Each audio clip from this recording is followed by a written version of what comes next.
our session of the refresher course in palliative care. Today, the session is on insomnia, taken by Dr. Seema Rao. We already know her. She took our lecture on nausea and vomiting. So I'll just give a short introduction. She started out as a psychiatrist, completing her postgraduate studies in 2001 in Bangalore. And since then, she was working for the destitute, elderly, those with dementia and chronic mental illnesses. And currently, she is the Associate Director, Education and Research of Karunashray, a 75-bedded hospice in Bangalore. Her interests in palliative care are ICU-based palliative care services, and she has her special focus of interest in psycho-spiritual care. She's trained in dignity therapy, meaning-centered psychotherapy, and is currently pursuing the interprofessional spiritual care education curriculum. So welcome back, Dr. Seema, and we'll have her session and question and answers from 7 to 8. And at 8, we'll have case presentation by Dr. Nivedita. So I request you all so that we can be on time and complete our session.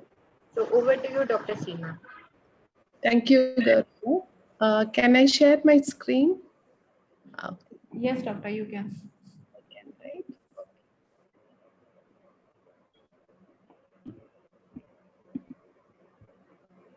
Is it visible? Yes, it is. Okay, yeah. So today I'll be speaking about sleep disorders in palliative care with special focus on insomnia. I'm audible, right? Yes, ma'am, you are. Yes, yes. So before proceeding, I'm sure all of us have at some point or the other dealt with patients who have difficulties with sleep, right? So what is it, do you find it very difficult while dealing with this? And how do you prescribe your medications? Can you put it up in the chat? Like, how do you deal with the sleep issues?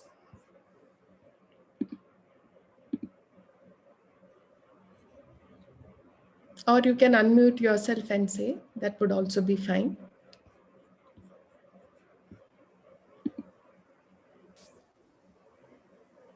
We have nothing in the chat box currently. Okay.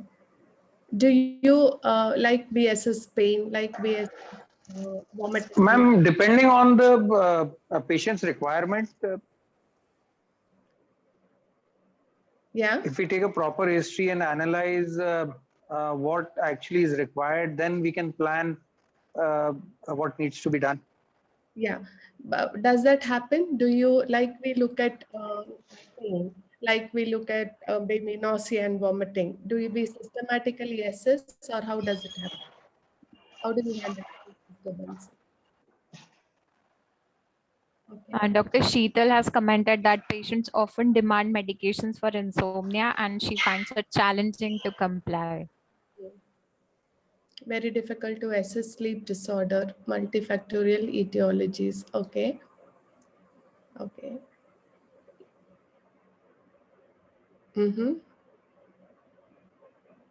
What was that question? A comment about peace of mind? I didn't understand. Can you elaborate on that?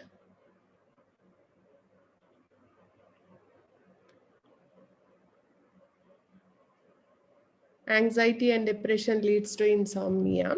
Okay, fine. So basically, I'm hoping that at the end of the session, we have some basic understanding of how to assess and what are the medications that we can use to manage insomnia or any sleep disturbance in palliative care, with specific focus on palliative care. So when we look at sleep, so what is sleep? Sleep is basically a reversible state of unconsciousness where you sort of are not aware of what is happening around you. The brain is not aware of what is happening around you.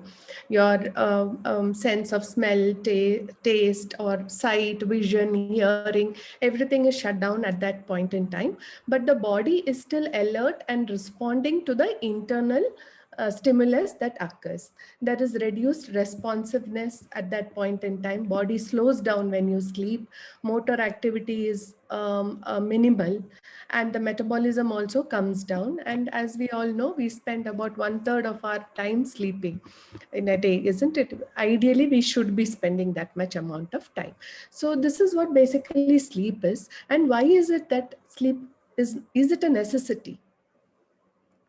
Is it important? And why is it important? Anybody? What happens when we sleep? Reparation and regeneration of the body, the repair process. Yes. And anything else happens when we sleep? Basically, there is a, as you said, that is the restorative function. You know, the regeneration, cell restoration happens when we sleep. Growth hormone secretion peaks during the sleep phase. There is also sleep is the time when lately what they have found is there are certain what they called as pseudo-lymphatic system in the brain, in the glial cells, which helps to take away the waste from the brain. Basically, the restoration of the brain activity also happens at that point in time. And also another important thing is the learning or the memory consolidation that occurs when we sleep. So sleep is extremely important for memory consolidation that occurs. Whatever we learn for the moment of that into the long-term memory, it is important that we sleep. So these are the main functions of why an individual needs to sleep. The learning occurs, and it is during that slow wave sleep, as we call, that the consolidation of the memory occurs, and the next day we are able to retrieve. So the three extremely important functions, one is regeneration and restoration, another is clearance of the waste products in the brain, and memory consolidation. These are the main three functions that occurs when we sleep, and that also emphasizes the importance of sleeping. So how do we sleep? We all know 1/3 of the time, almost 8 hours in a day, we spend, an adult spends sleeping. Sleep goes through stages. We are aware of that. There is NREM and REM stages. Initially, the NREM stages, we had been divided into four. Stage 1, 2, 3, and 4. But currently, the 3 and 4 are combined together, and they are called as slow wave sleep. NRM is basically a quiet sleep, whereas the REM is where you have vivid dreams. An average in an 8 hour, if you are sleeping, you will have 4 to 5 cycles of this NREM and REM, with each cycle duration being about 90 to 120 minutes. This is the normal sleep architecture. So as you can see here, from the wakefulness, as you slow, there's the alpha rhythm happens, and then you go into the NREM stage 1, which is the lightest sleep that occurs. As gently you are drifting into that NREM stage 1 sleep. This, out of your total sleep time, it is there for about 5 to 10%. And when people are not able to when they complain that they keep waking up in the night very often, or when there is obstructive sleep apnea, this stage can become prolonged. Normally, this gets initiated after 5 to 15 minutes. After the NREM stage 1, you move on to the stage 2. Here, the breathing pattern slows down, your heart rate slows down, temperature falls, and almost 45 to 55% of your sleep time you will spend in NREM stage 2 sleep. This is characterized by sleep spindles and K complexes on the polysomnography, on the EEG, and actually benzodiazepines increase this type of sleep. It acts here and increases the stage 2 sleep. And then from there you go into the NREM stage 3 and 4, which are collectively called as the slow wave sleep, which is basically a deep sleep. This is where restoration of your body occurs when you go into that deep sleep. And basically this sleep, the slow wave sleep, is something that gets affected as you grow older. It becomes lesser and lesser. And parasomnias, NREM parasomnias that are likely to occur at this stage in this, and it consists about 10 to 20% of the time that you sleep. Then from there you move on to the NREM sleep stage is complete. Then you switch to the REM stage, which is where vivid dreaming occurs. At around 25% of your sleep time you will spend in REM sleep. And this is where it is during the REM sleep that the memory consolidation takes place. So growth hormone occurs during the NREM slow wave sleep time, whereas memory consolidation occurs during the REM stage. And many of the disorders, drugs that we use, many of the disorders that we see, narcolepsy, REM, obstructive sleep apnea, in pulmonary diseases, etc., the disturbance of sleep comes in the REM stage, that is seen. So this is how our general normal sleep focuses. If you see here, in an 8-hour sleep time, you have around 5 cycles of REM and NREM. During the initial part of the sleep, the night, it is the NREM sleep that predominates. That is the slow wave sleep predominates. But as the night progresses, you can see it is the REM sleep becomes starts predominates in the later half, as you know. So initially it is a slow wave sleep, and then as the night progresses, it is the REM sleep that becomes more predominant. And REM sleep is generally well preserved throughout the life. So how does the sleep gets sleep regulation? What happens? What regulates that sleep and wake cycle? Okay, there are two neural systems that are seen here. You can see one is in green and the other is in red. The one that is in green is the arousal system. Okay, this keeps you awake. Okay, this starts from the upper pons, goes to the hypothalamus, and the basal forebrain. It is there, and it activates various areas of the brain to keep you alert and to keep you awake. It goes to this system goes as of this the green one. It even goes to the cerebral cortex, to the thalamus, and to the other brain regions. And this is the system that keeps you awake. And the neurotransmitters here are mainly what we call monoamines, that is norepinephrine, dopamine, serotonin, histamine, acetylcholine. All are released in this pathway, and even orexin is also released in this pathway.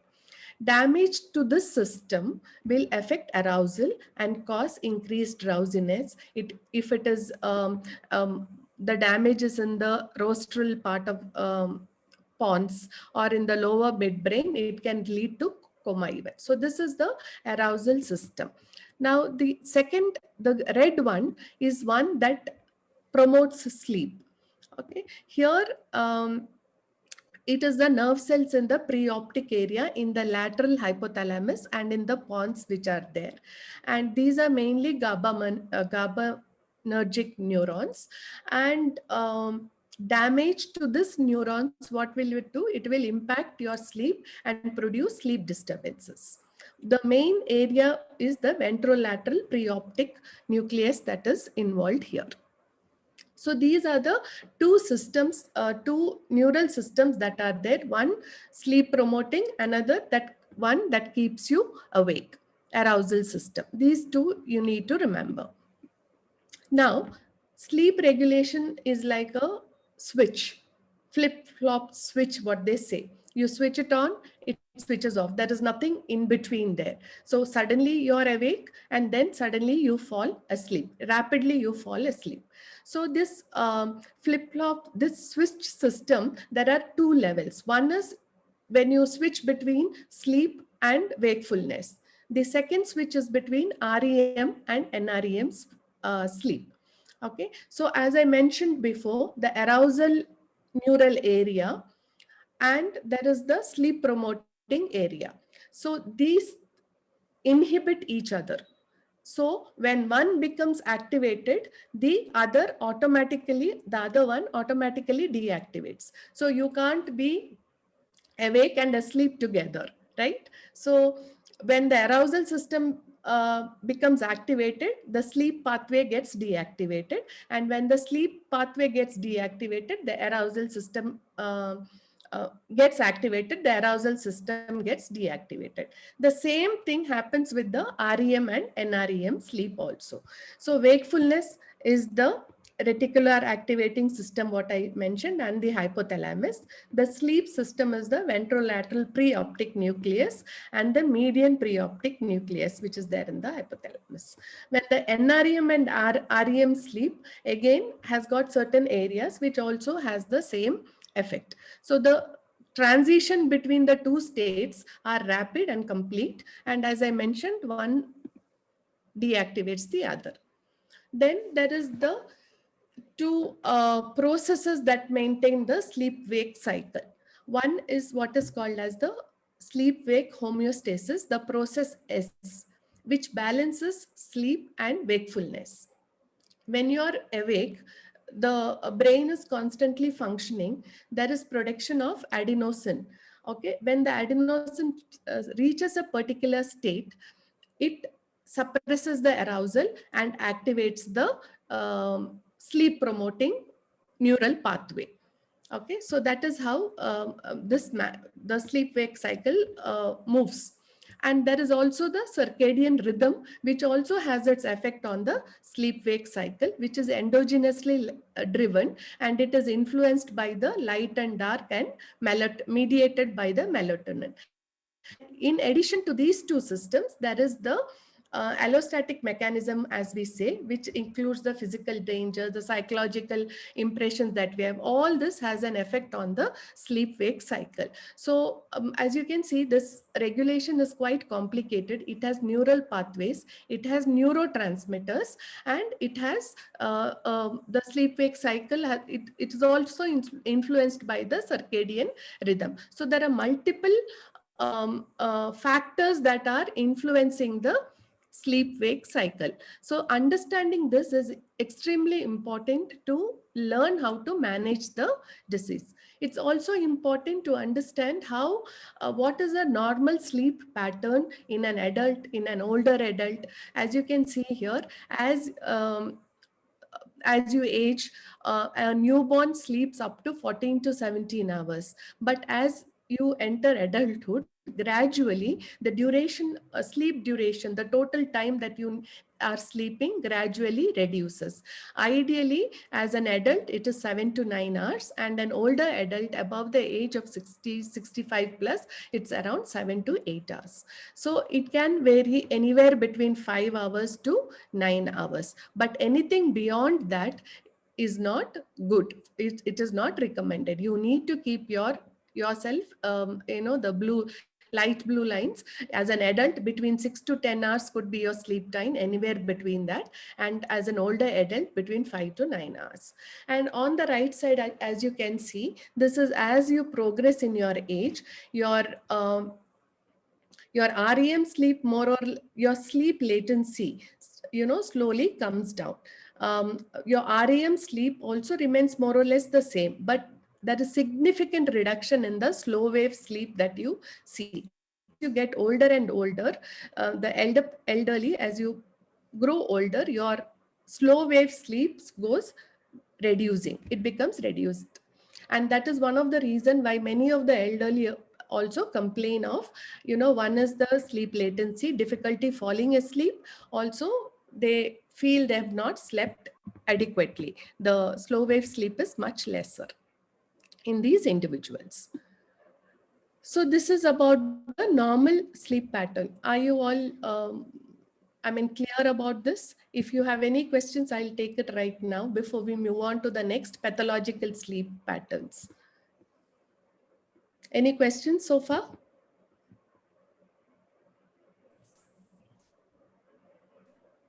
I have a question. Yeah. You said that in all people have this feeling that they haven't slept enough. So is it just a feeling, or even after they have slept well, because of the SWS has decreased. Yeah, the depth of the sleep is less, no? So generally, not everybody, but some people may, generally it keeps reducing. And so the sleep time becomes shorter also. Plus the depth of the sleep is, they have lighter sleeps, you know, because the slow wave sleep is much less. So the sleep is much lighter. They awaken multiple times in the night. So the normal, some of them can complain of not insomnia, as well as not having adequate restorative sleep. Thank you. Yeah. Do we have Dr. Hari Mohan and Dr. Bharat Paliwal here today? Do you want to ask any questions?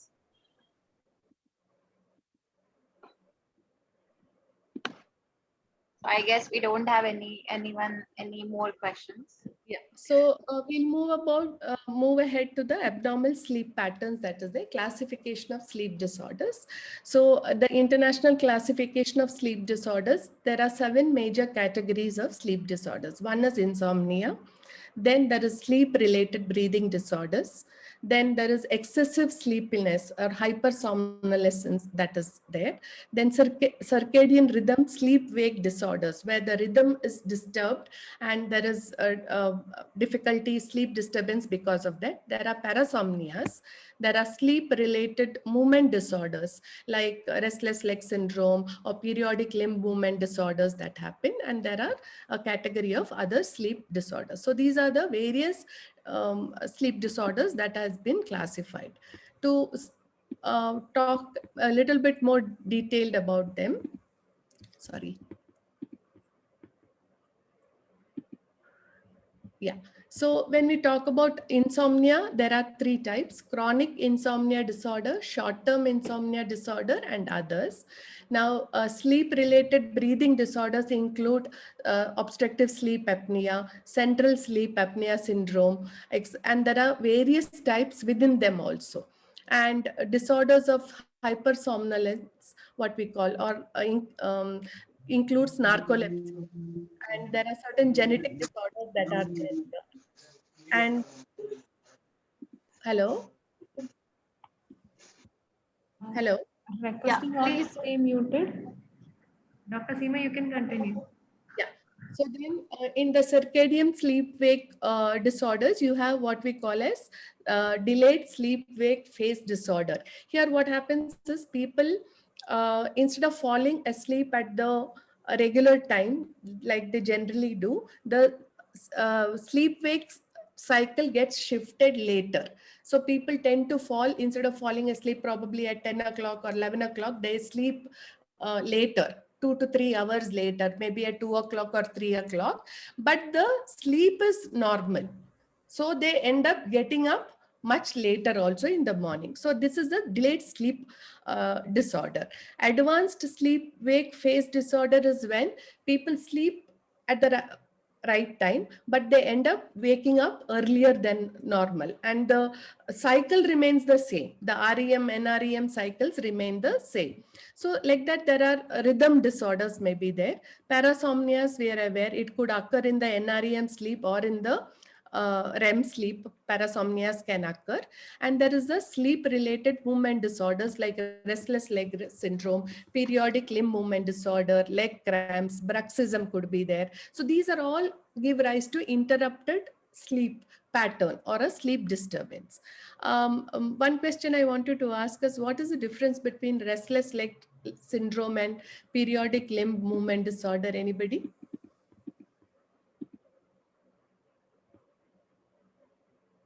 Yeah, okay. So anyway, when the restless leg syndrome occurs before sleep onset, the patient perceives it. Okay, they can feel the restlessness or cramps or tiredness in the limbs and has this urge to keep on moving the restless legs rather, sorry. And periodic limb movement disorder occurs after the individual has fallen asleep. So that can be picked up either by the sleeping partner or probably by when you do the polysomnography, you pick up this. But, that is the difference. This is, okay, that is the difference between the two. So these are all the disorders that can occur. And now I'm going to focus only on some of the disorders that are very commonly seen in palliative care. So how common are sleep disorders in palliative care? Anybody? A guess. If you have to take a guess on the number of patients you have seen, how common are these? What percentage would you say have? 60 to 70%, somebody said. Anybody else has?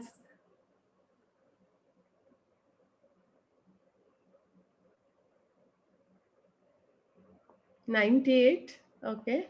More than 80. Okay. Okay, 80 to 90. Okay, now I'll reveal the figures. Okay. So around 75%, 25 to 75% of patients in advanced cancer, and 10 to 34 in those in general practice, and out of which around 35 have transient or occasional insomnia.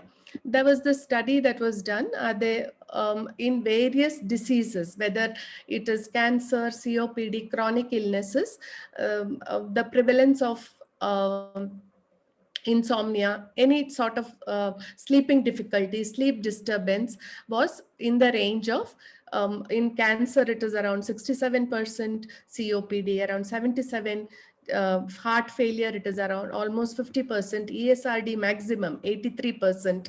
And there could be a lot of reasons also, because if you correlate the symptoms of end-stage renal disease, you will understand why the sleep disorders is so much. Dementia 14, AIDS, Parkinson's, MND. One thing what was evident was there were not enough studies that looked at sleep in patients in palliative care. If you contrast this with the Indian study, which looked at in the general population, you can see that it's 10 to 15%. Whereas when we spoke about patients with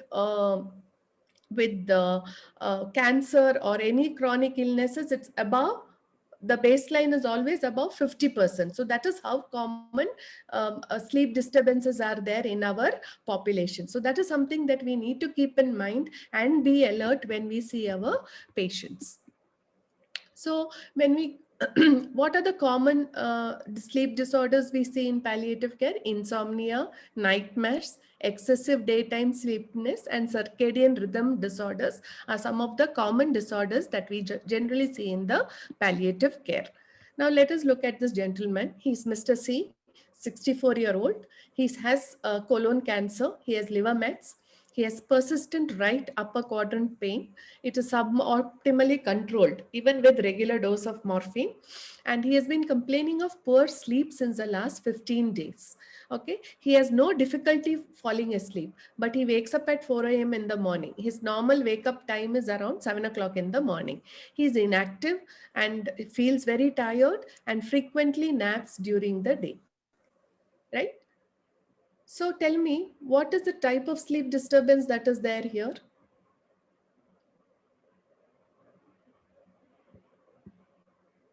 Anybody?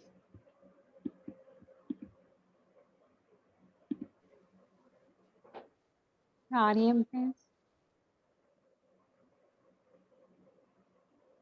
Early wakefulness, yes. Not circadian disorder. He's not able to sleep in the night. I just twisted it a little bit because I told he wakes up at 4 a.m. in the morning, right? That caused the confusion. Persistent pain is there, agreed. But let us only talk about the sleep in this, in terms of, because there is a lot of other things here. But yes, pain is a contributing factor for the sleep disturbance. Yeah. So basically insomnia, isn't it? He's not able to sleep in the night. But when we talk about insomnia, it is not just about being not able to sleep in the night. We have chronic insomnia. Okay. We have to speak about, is it difficulty initiating sleep? Okay. Why? Because treating will depend upon this, what type of insomnia he has. Okay. Is it difficulty initiating sleep? Is it difficulty maintaining sleep? Is it waking up earlier than desired? Now, what did this gentleman have? He woke up earlier than he desired, isn't it? At 4 a.m. or 3 a.m. he's wide awake, right? And his sleep is unrefreshed. So first thing that we have to see is what is the type of sleep disorder, I mean, insomnia that he has. Is it initial insomnia, sleep onset is difficult? Is it middle insomnia, that is maintaining sleep that is difficult, keeps getting up in the night? Or is it terminal insomnia, that is the easy waking up earlier than required?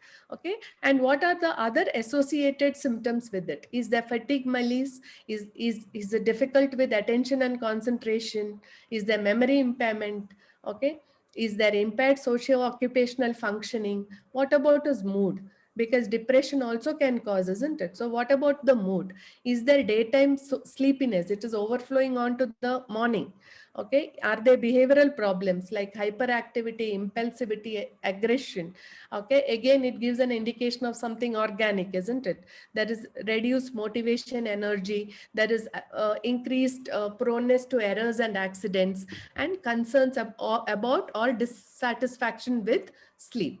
Okay, so these are the things we need to know. Also, to diagnose insomnia, the frequency should be at least 3 nights per week. Okay, so he has to have this insomnia at least 3 nights per week, and the duration is at least for 3 months duration. Anything less than 3 months is short-term sleep disorder, insomnia. Anything above 3 months is called chronic insomnia. And also, it is important to know whether there was adequate opportunity given to him to sleep. Okay, if he has been in a hospital where people are moving in and out, okay, and he's not able to sleep adequately, then you have to factor that into your diagnosis. Or there is a wedding happening in his house, and there are a lot of relatives moving in, and there's a lot of noise whole night, they are busy chit chatting, and this gentleman is not able to sleep. Okay, so that also we have to factor in before we diagnose. And is there any other sleep disorder that is accompanying? Is there a coexisting mental health disorder? Is there depression? Is there anxiety? Is there any other medical condition? Is there hyponatremia? Is there hypercalcemia? Okay, is there delirium? So all that has to be ruled out before we label it as insomnia. Makes our job even more difficult, isn't it? As it is very confusing. On top of that, it becomes even more difficult with all these extra nuances that come in. Okay, and now let's go to, so now this gentleman has short-term insomnia, isn't it? 15 days duration. Now let us go to again, I have put the same history, but this is a different person. Mr. C is a 64-year-old, again colon cancer.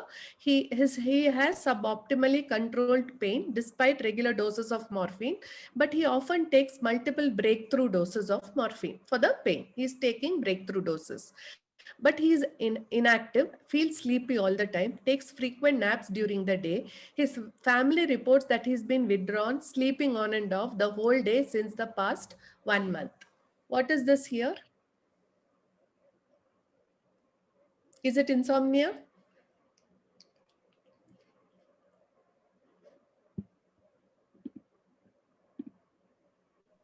It's not insomnia, it's sleeping a lot during the day. Yeah. So the primary presenting symptom is he's sleeping a lot during the day. That is excessive sleepiness, isn't it? So now we have to go back and find why he's doing it. Is he doing it because he's not sleeping in the night, right? Oh, sorry. It must be due to the morphine. Must be due to the morphine, exactly. Yeah, so it could be depression also because he's withdrawn. It could be delirium. Not okay. So this sort of a presentation, I think we see a lot in our regular day-to-day practice, isn't it? So we need to find out what is the reason. Is it secondary to the primary, to the disease itself? Is it cancer involvement of the brain or leptomeninges causing it? Is it hypoxia? Is it metabolic? Is it delirium? Is it an effect of treatment? Are there other factors unrelated to the disease?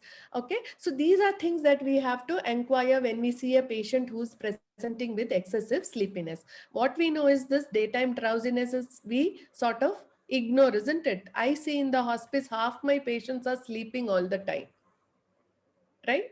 So we generally do not diagnose. We have to rule out insomnia, we have to rule out fatigue, we have to rule out tiredness, and find out why is this gentleman sleeping so much.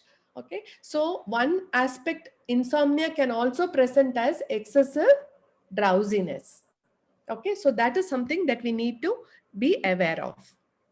Then we have a disrupted body clock. I mentioned before, delayed sleep-wake disorder, where the individual has difficulty in sleep onset, that is falling asleep, and may stay awake and fall asleep after 3 o'clock in the morning, and may get up late in the day, almost 2 hours later than the normal sleep-wake cycle. That is increased daytime napping may be there. And then you have advanced sleep-wake phase disorder, where instead of having difficulty in sleep onset, the individual wakes up very early. Okay, the difference between terminal insomnia and this is that here the duration of sleep will be normal. The individual will fall asleep early and wake up early. Okay, and there may be an irregular sleep-wake rhythm disorder, where there is multiple shorter sleep periods will be there. Patient will be sleeping the whole day, but is unable to sleep at that particular time, right, in the night. So this disrupted body clock can be because of our habits also.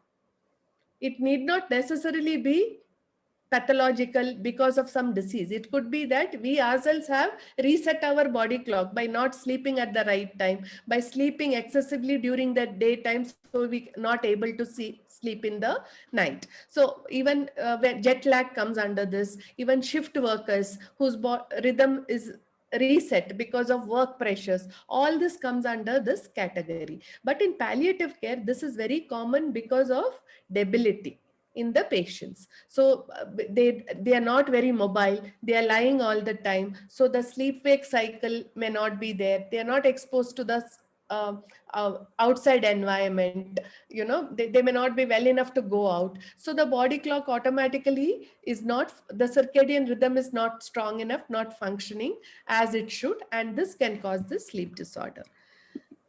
Okay, so now I hope this is clear. Now we'll go on. How do we evaluate the sleep disturbance? Okay, I have half an hour. Okay.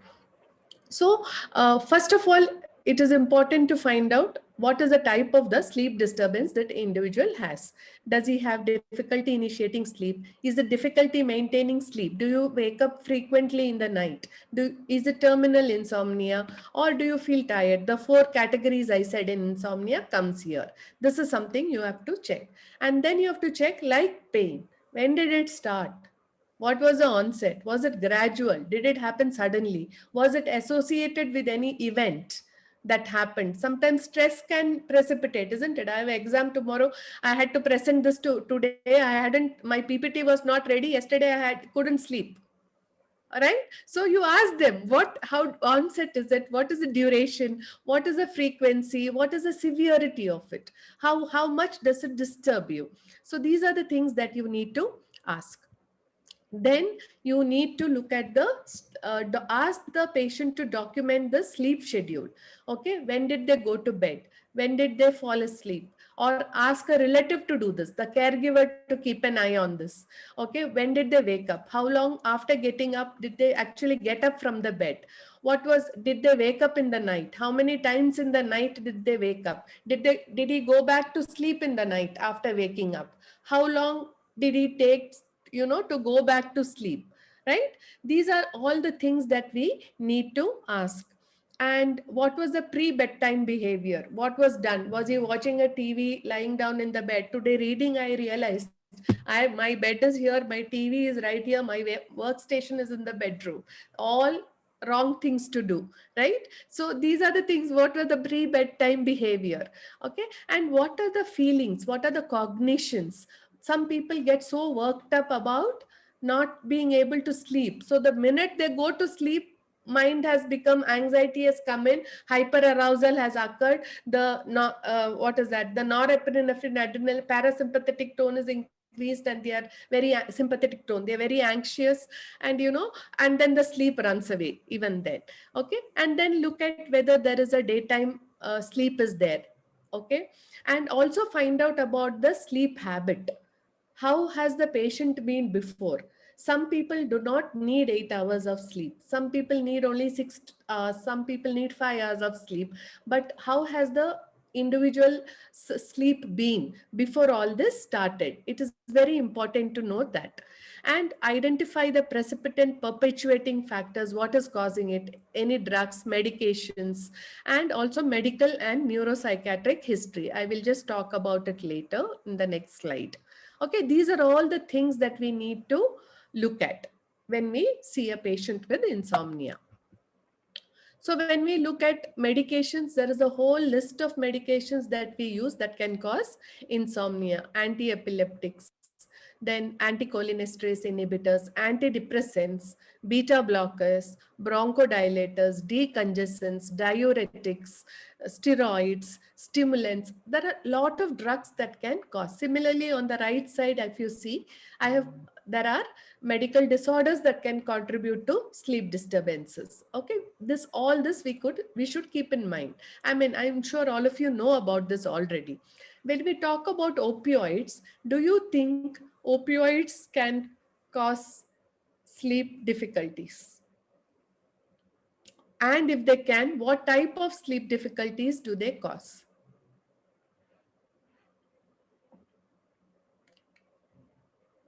Anybody?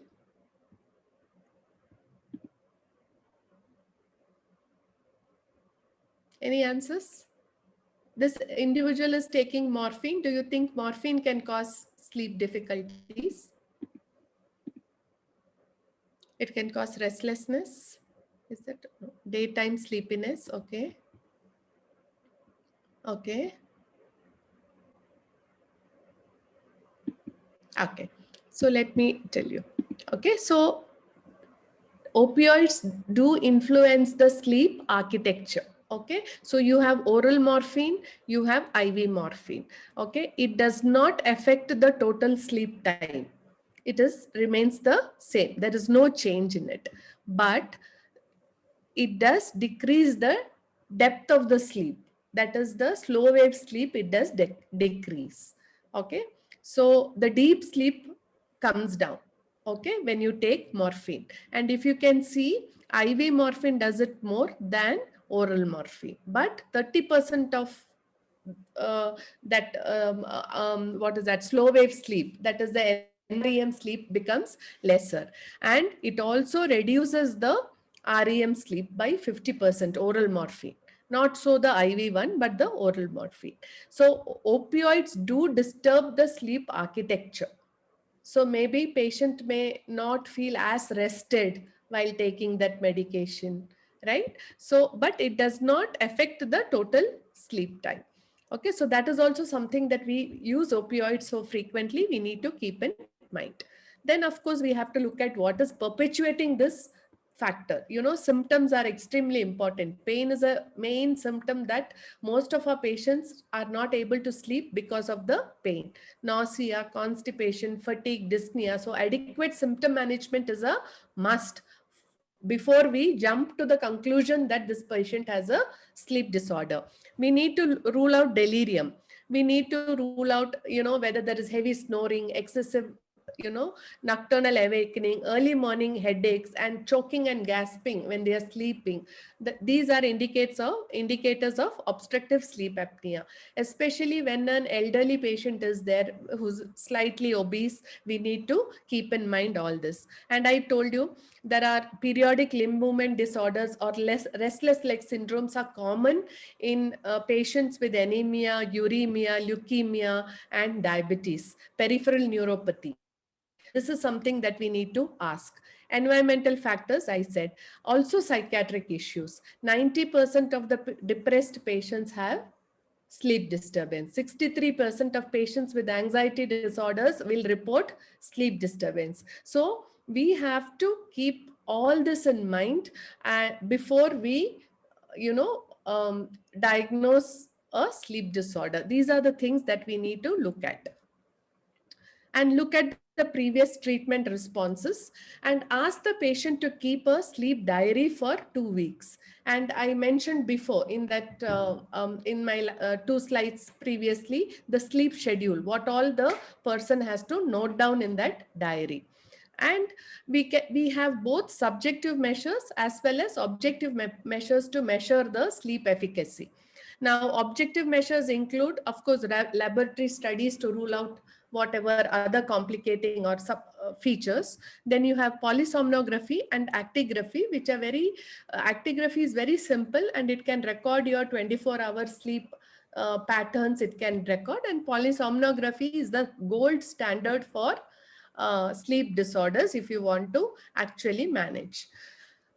There are plenty of validated subjective measures that are available for sleep assessment, and I have mentioned some of it here. And of note, I have underlined the 3 important ones that have been used routinely in the palliative care population. One is the Pittsburgh Sleep Quality Index.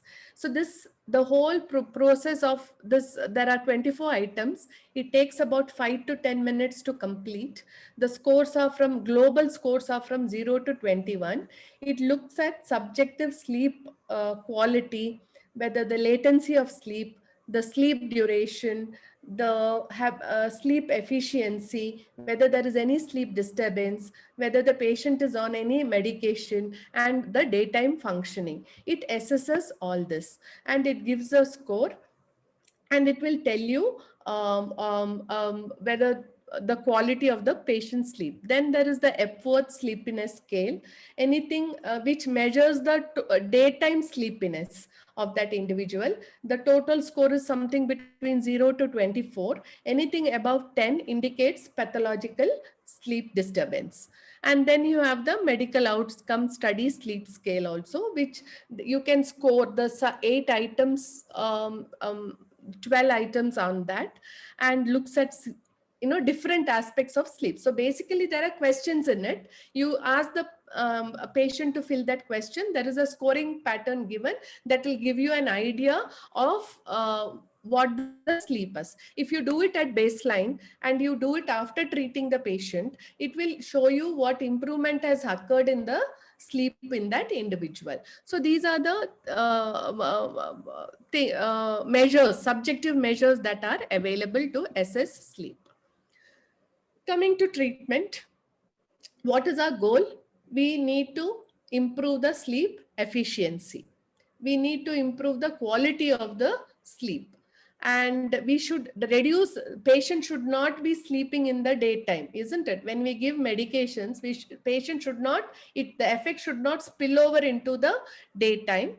And we should be able to sustain this treatment and prevent relapse.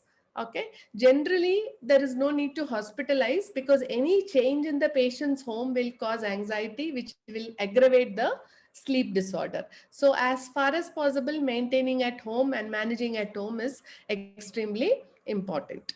Okay, so first I will discuss pharmacotherapy. So in pharmacotherapy, we have sedatives, we have hypnotics, and we have sedative hypnotics. What is the difference between the two? Anybody?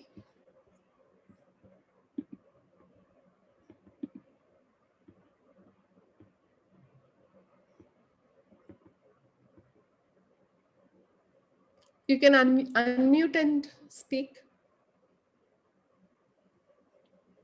We use it interchangeably, isn't it?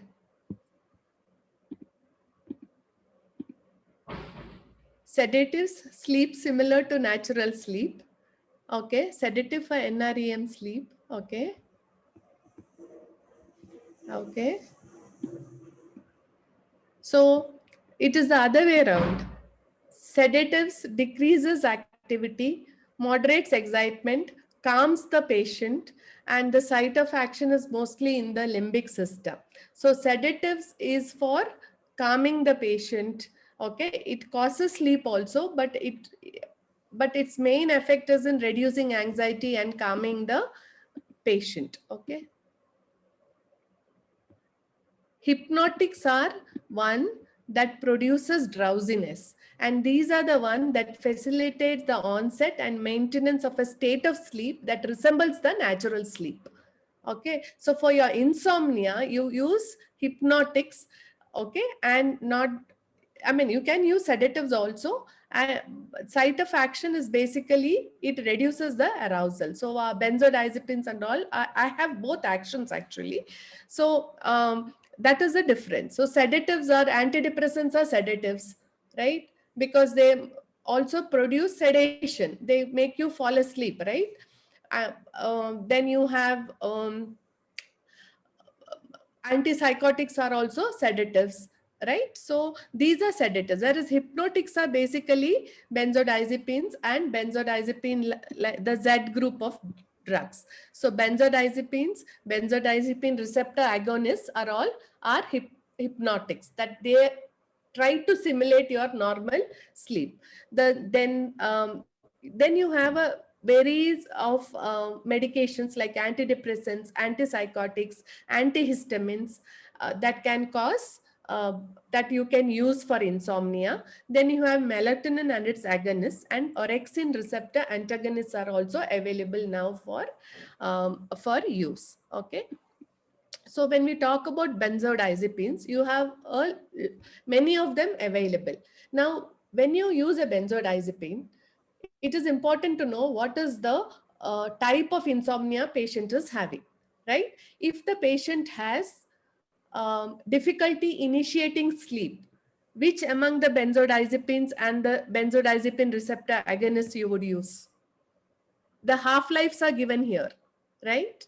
So which one would you use? I have difficulty falling asleep. Which one would I use? Short-acting ones. Okay, but the one whose half-life is shorter, right? I will use, right? Short-acting ones. If I want to have if I have difficulty falling asleep. Suppose I have difficulty maintaining sleep, then which one will I use? I fall asleep immediately, but I keep waking up in the night repeatedly. Which one would I use?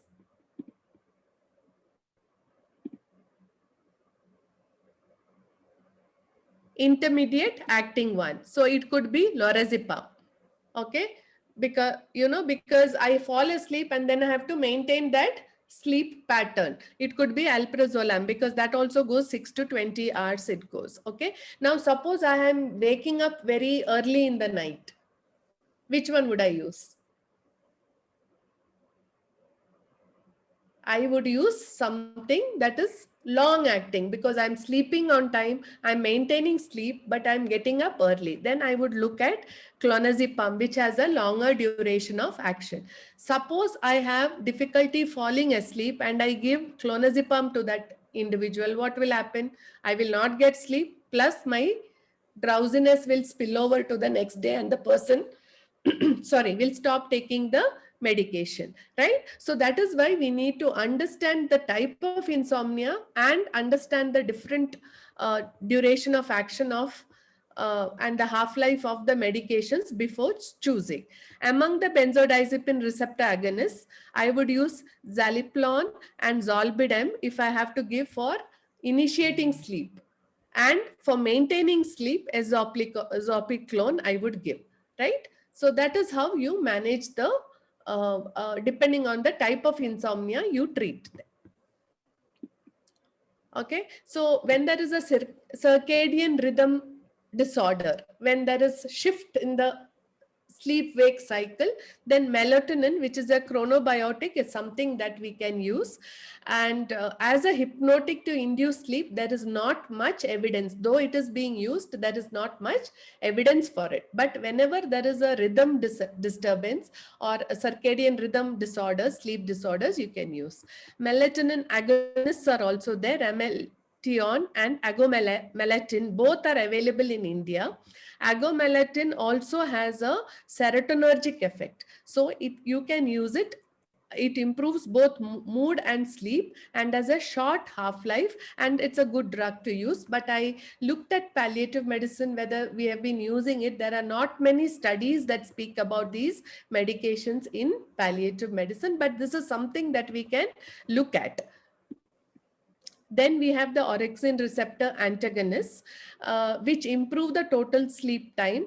But maintenance of sleep, there is a difference of opinion. Evidence is very confusing. Some say that helps in good maintenance of sleep. Some say it reduces the nocturnal awakenings, but the evidence is not very clear here. Then you have sedating antidepressants like tricyclic antidepressants like amitriptyline, mirtazapine, and trazodone that you can use when there is associated anxiety or depression in the patient.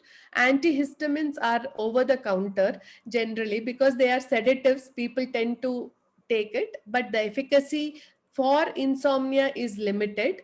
And antipsychotics like olanzapine and quetiapine in small doses are also effective. Surprisingly, pregabalin, what we use for neuropathic pain, increases the slow wave sleep, the deep sleep, decreases wakefulness, and has a very good effect on sleep.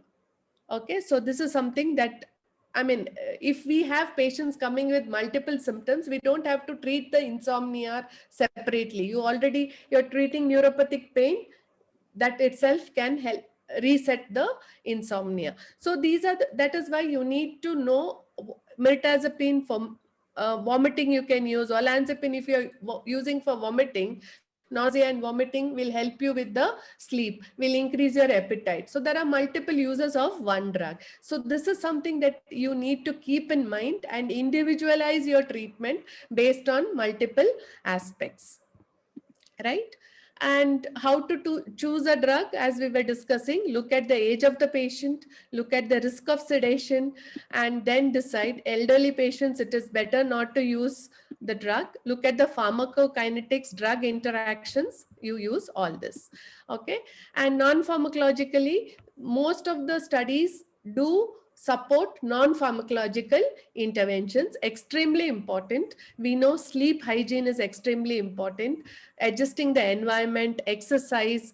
There has been consistent results with exercise. The one thing that it says is exercise clears up the adenosine in the brain, and so your sleep cycle is reset. And then also you have cognitive behavioral therapy for insomnia.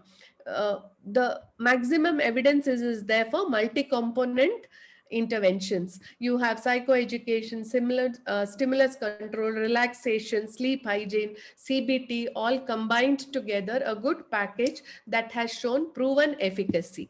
Okay, and single component does not improve sleep, but when you combine, it shows good efficacy in managing insomnia. So how long should you treat? Ideally, long-term pharmacotherapy in chronic insomnia is not recommended. You prescribe medications for 1 to 3 weeks and initiate CBT. But we know that not many people are available for CBT. So generally, Z group of drugs, not benzodiazepine, but zopiclone, zolpidem, etc., you can give up to 6 months. But ensure there are drug holidays are given intermittently. And if there is a sleep disorder, you can start again. Now, if the patient is undergoing CBT for insomnia, if sleep has been stabilized for at least 4 weeks, then we can discontinue cognitive behavioral therapy. Okay, so to conclude, sleep problems are common in patients. There is significant morbidity in the associated with the sleep disturbances. It could be primary, and most often in palliative care, they are secondary to physical symptoms and psychological problems. Management involves, it has to be holistic, and it has to involve the perpetuating factors. You have to pharmacotherapy, non-pharmacological measures, and sleep hygiene, everything as a role. And medications should be restricted to those with distressing symptoms and should be used for as short a duration as possible until we look after everything and stabilize the thing. So that is something that we need to keep in mind. These are the references. So you can go through this if you want, and thank you. That's it.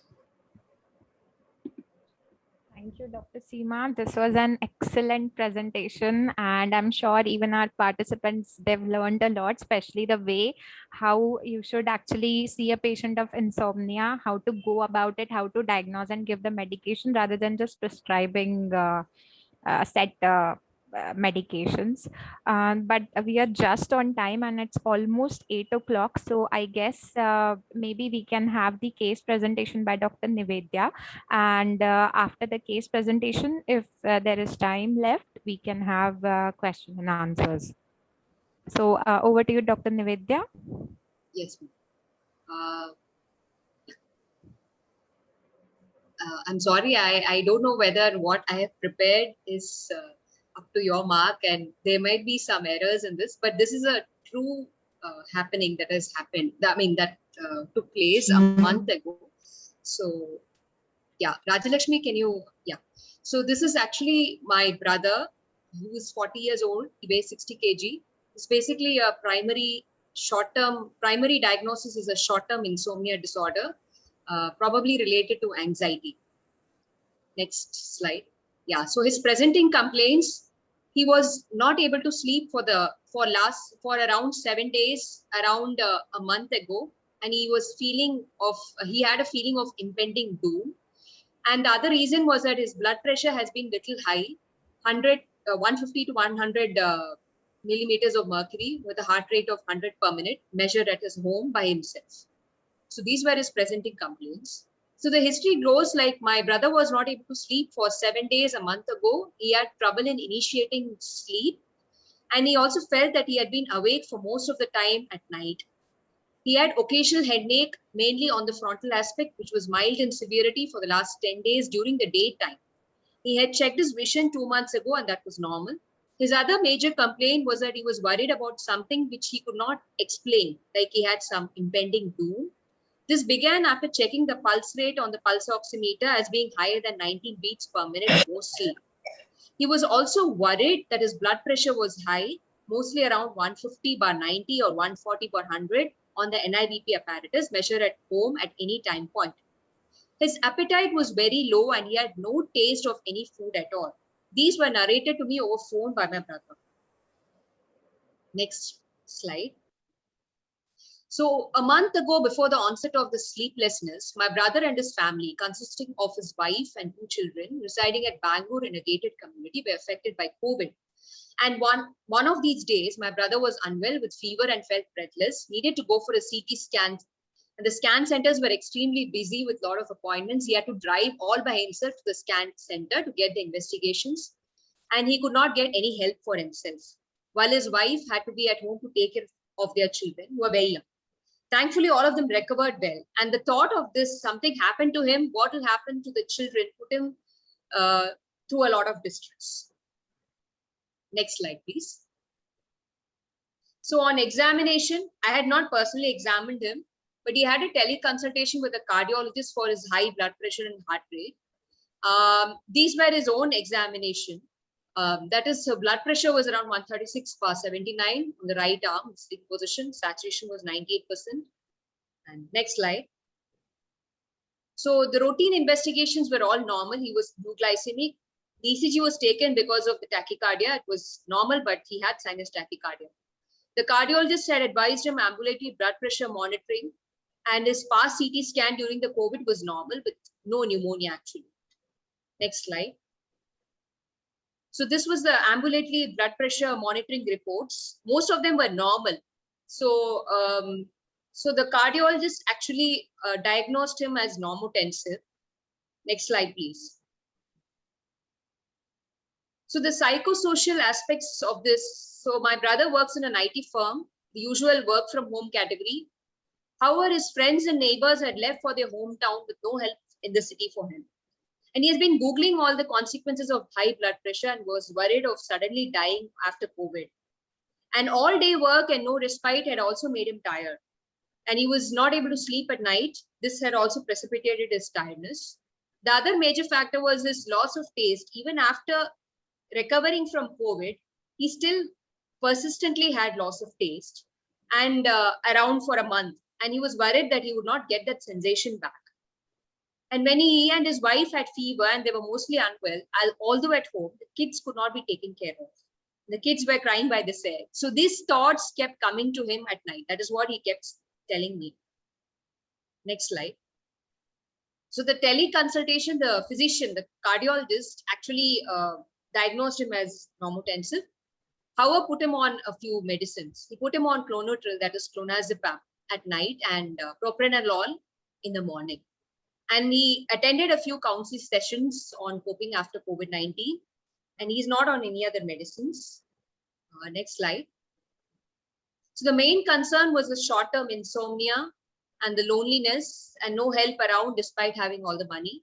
He was worried of becoming hypertensive at 40, feeling that impending doom was a heart attack. Anxiety over checking his blood pressure and his heart rate. Next slide. So to summarize, my brother, who's age 40, had complaints of insomnia for 1 week, a month ago, and his primary concerns were high blood pressure, tachycardia. Other concerns included a fear of dying of heart attack after COVID. And he was prescribed clonazepam and propranolol by his physician. He felt relieved after his ambulatory blood pressure revealed that he was normotensive.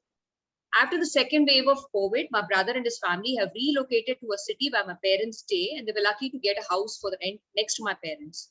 So my brother called up to say that he actually been sleeping well after moving to their new home. Next slide. So the discussion points, what is the cause of insomnia in this scenario? Probably anxiety and the worries. So we need to talk to our patients to understand their worries. And how significant are their worries? They may be very significant to them, but they may be very insignificant to us. So the treatment is both pharmacological and resolving the issues. And the other issues include the work system of work from home. Actually, he is room bound basically. And the terrible thing that happened is the COVID-19. And because of the socially isolated lifestyle with no outlet, and he's not able to be in physical touch with the friends and relatives, probably put him through this. That's all, ma'am. Thank you.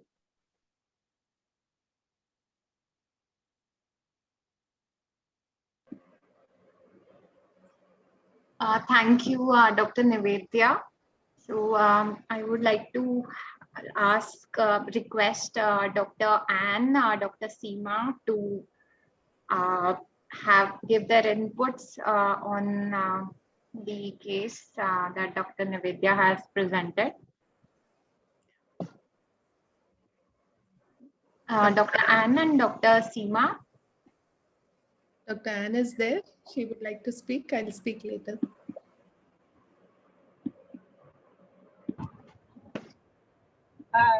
Good morning and good evening. I'm driving right now, so Dr. Seema, if you wouldn't mind taking over, I Yes. really appreciated the last hour and a half, but if you wouldn't mind taking over, that would be great. Yeah, no problem. I'll do it. Yeah, hi. Yeah, I would just want to, it's a nice case. You've presented it comprehensively. You've presented it. Thank you, Nivedya. And is he still taking? Yeah, actually, sorry, I forgot to tell that. This was prescribed for a month. He stopped taking it, ma'am. After relocating, he stopped taking it. He still sleeps well now. Okay. So when we look at here, as we, I have given you the template on how we approach a patient with insomnia, right? When we ask, like, what are the things that you would keep in mind here when you look at, based on the history, what are the things that you would explore here? So I should have asked him more on, is he able to sleep continuously? Does he get up early? Or, what was his earlier sleep cycle like before all this happened? And is there, the precipitating factors, and is there any history of, that's all. I think. So the one thing I think also was, what was he going through at that point in time? Okay, so there was a lot of anxiety, can be of three types, right? When we look at individuals, it could be the characteristics in that individual, it could be a disorder, or it could be situational. So here it was more of a situational anxiety. It was because of an incident, and it was because of that, and it has resolved in a month's time, isn't it? 1 month's time it has resolved. Yeah. So insomnia, now again, when we look at the medications, you will understand he was started on clonazepam and he was started on propranolol. Okay. Right. And so I would like to know what everybody thinks about that combination, and whether it was, what would their suggestion be? Gauraya, you'll be there in the chat, right? Just looking at the chat, right? Yes, I am looking. Yeah. Or people could unmute and speak also.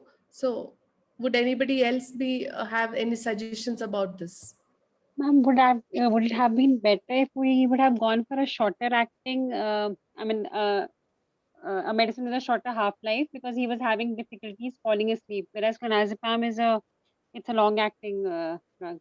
So maybe that is why he was feeling anxious and not so good during the day, the following days also.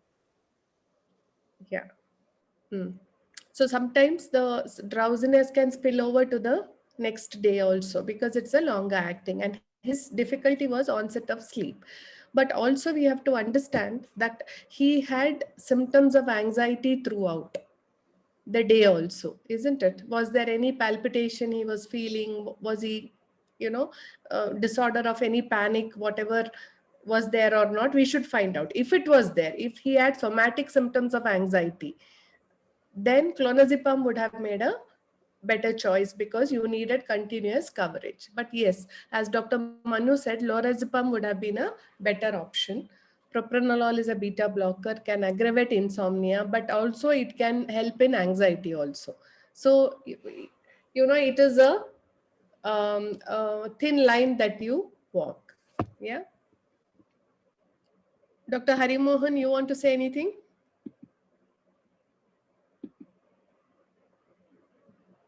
Ma'am, I was just thinking, going back when I saw this prescription, probably propranolol was prescribed only in the morning. So would it say that you generally don't prescribe beta blockers at night? I mean, I'm just asking, as an anesthetist, I do prescribe metoprolol so frequently for my patients, both in the daytime and at night. Do you think it shouldn't be prescribed at night? It generally, we normally prescribe it in the daytime for when you're prescribing for anxiety. Avoid towards the evening, Dr. Harimon, you wanted to say something? Yeah, thank you so much. No, nothing much. Like I am not in my house, that's why I was keeping it away. Like I read the whole presentation. I think in this case, it was a post-COVID stress, which is more of the thing. And that would have caused the slight increase in the BP also, I feel. So whatever was done was good, and he was talked about, and it's good that he got back of it. It's a good case actually, and it's related to the doctor also. So it's something very personal. So it's a good input for us. So nothing much to add in that. I use a lot of lorazepam. I find it quite effective and useful also. Thank you so much. Generally, No, please continue, ma'am. Yeah, underused, because lorazepam has a shorter duration of action. So if you want a 8-hour sleep or something, you can, and it doesn't spill over to the next day. Of course, if you're looking at only insomnia. But if you are looking at, coverage for anxiety also in the daytime, then of course a longer acting would help. Then the other thing is he is 40 years of age, so probably giving benzodiazepines is okay. But when it is an elderly, if it was an elderly 60-year-old, 65-year-old at this point, we would have to be a little extra cautious when we give this medications. Because it affects the REM sleep, that sometimes falls are quite, you have to advise about what can happen in case we when we prescribe benzodiazepines. Also, he stopped it early, that is very good.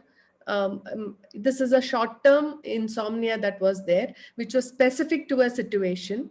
So continuing it for a prolonged period of time would not be advisable. Generally, what I've seen is once patients have been started on alprazolam or lorazepam, it gets continued over months together and years together. People end up taking it. Which is something we have to be very careful about. Whenever we prescribe benzodiazepines, it's only for a short duration of time, probably 1 to 3 weeks. But, if patients require it longer, then it is time for us to look at other causes and change medications. That is a very good point.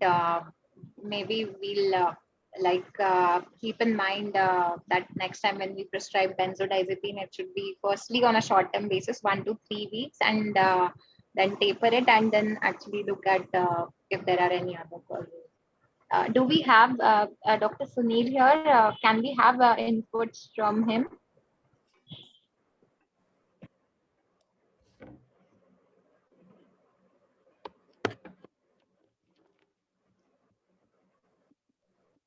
So I guess he's not here. So do we have any more questions? Anything from Dr. Bharat Paliwal or Dr. Nilima? Can I ask a question, please? Just about the benzodiazepines, do you taper and stop it, or do you just stop it abruptly one day? Like you take it for 1 month and then you just stop it the next day? Generally, I don't taper. We can stop it. If it is between 1 to 3 weeks, the only reason why we say 1 to 3 weeks is that there is a tendency, if you continue it longer, for tolerance to develop. And then you have to keep escalating the dose. Within 3 weeks, you can abruptly stop it. So generally, when we start as psychiatrists, when we start benzodiazepine for acute control of symptoms, what we do, when you start, sometimes patients are very anxious, or so you're supplementing an SSRI. SSRI will take 2 to 3 weeks to act. Okay. You want a coverage for the anxiety symptoms, for the insomnia, or even for the depression, right? At that point, you end up giving benzodiazepines, probably for 2 weeks. And as the SSRIs or any other medication starts acting, you stop the benzodiazepine. Okay. And the dose for lorazepam is how much? 1 milligram, 2 milligram? How much is it that you normally? You can start at 1 milligram. It depends, it depends on the severity that you see, or, past history and all, but you can start. Okay. And I put the 1 dose. mg. 1 mg. Oh, thank you. I'm in a calm stretch here. This is Dr. Ann Broderick. I wondered if I could just share my experience with insomnia. Is we have an epidemic of problems with sleeping in the hospital, because hospital routines often interrupt our patients. We do blood pressures and vital signs every 4 hours. Here in the US, we weigh patients at 4 o'clock in the morning, and they get back to sleep, and then we come in and draw their blood 1 hour later. So that's definitely a problem. And I would say the other major place that I see insomnia is in advanced cancer patients. And I believe this is due to cytokines related to their cancer, often very hard to manage. This is a superb conversation, and I really appreciate learning this, and I'll be listening to it again so that I can see all the charts. Thank you, Dr. Seema, and thank you for doing that case presentation, which I think reflects how much anxiety COVID has given us all over the last 15 months. So thank you both. Thank you. Thank you.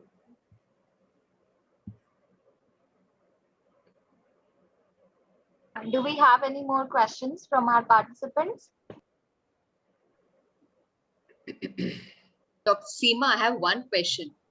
Can you explain what is a parasomnia? Parasomnia are what we call somnambulism. That's, abnormal sleep disorders that Okay. Individuals have. Disruptive sleep related disorders, they are called. Like some people talk, isn't it, in the night? Okay, that's Some good. people walk. Some people do sleep terrors. Are they sleepwalking? All these are parasomnias, what are Right. called. Great. Thank you. Dr. Seema, I have a doubt. Yeah. I have a patient who is now, she's very old, 98 years old. She's just getting up. She doesn't sleep well. At night, she gets up and then lies down. And I mean, she can't walk or move about, but she's a bit restless. Is can so should I consider restlessness because she's not lying down and sleeping? How old is she? She's 98. 88. No, 98. 88 plus 10, 98. 98. Okay. 98. And she is any comorbidities, any difficult, this thing that. She actually he has a history of hypertension, but because of her age, she stopped. I mean, she was on 2.5 milligram. Actually, I tapered the dose, and she was finally on 2.5 milligram of amlodipine, and she had edema also, so I stopped it. And I thought at this age she needn't take any antihypertensive. Otherwise, she doesn't have any comorbidity, just old age problems. Cognitive issues. Cognitive, she recognizes some people, but not very oriented regarding what is happening around. So what you need to do is you need to rule out delirium in this particular patient, given her age, and the restlessness what you see could be part of a delirium. So that is something that you have to rule out. If delirium is contributing to it, a small dose of an antipsychotic like Qutipin or something can help. That can help settle down her restlessness also. Yeah. I have already started her on Qutipin today. Yeah. So I'm just waiting to see because she was not getting better with alprazolam. So I stopped it and just started on Qutipin. Yeah, alprazolam or any benzodiazepine can precipitate in the elderly. It can precipitate the delirium-like picture, in agitation and restlessness. Benzodiazepine also has a side effect of dysphoria. Once the effect goes off, rebound dysphoria comes in. They become very agitated, restless, hyper anxious. Some individuals. So that also we need to keep in mind. And I think, thank you, Nivedya, for your comment. And BSN, I think she has written, do steroids cause insomnia? They do. Steroids will interfere with the circadian rhythm. That is why whenever we give steroids, even if it is BD, you don't give in the morning and in the night. You give it always before 3 o'clock in the afternoon. So steroids does cause insomnia, and that is something that we have to think about. Drug of choice for parasomnia, that depends upon the type. That's a whole different lecture series altogether. There are different types. There are parasomnias which are caused in NREM sleep cycle. There are parasomnias which are in the REM sleep cycle. So depending on that, we choose the drug what needs to be given. And most of the time it is not medications, it is about non-pharmacological methods that help in parasomnia. And does fatigue always cause insomnia? Doesn't fatigue fatigue is a major contributor to insomnia? Yes. But doesn't when you're tired, a person tends to sleep more. So that's also there, right? A person having fatigue can sleep more. Maybe lying in the bed, maybe decreased interaction, but sleep may not be there.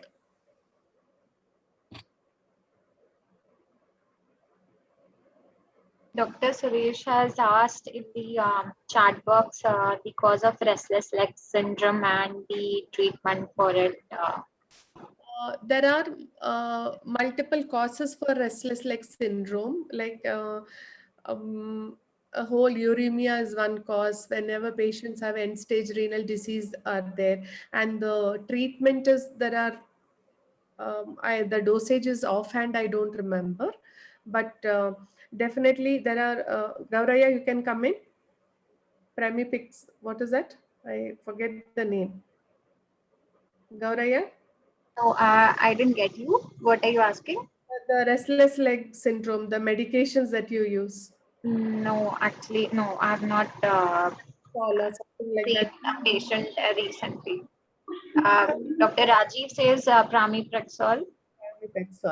Pramipexole, yes. That is what we use for restless leg syndrome. The dosages you'll have to look up. I don't remember, but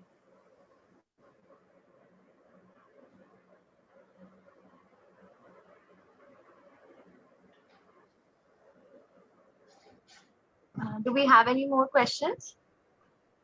Or anybody would like to have give some comment?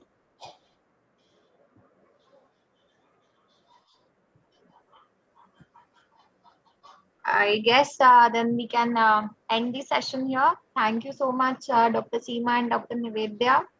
This was a very good session.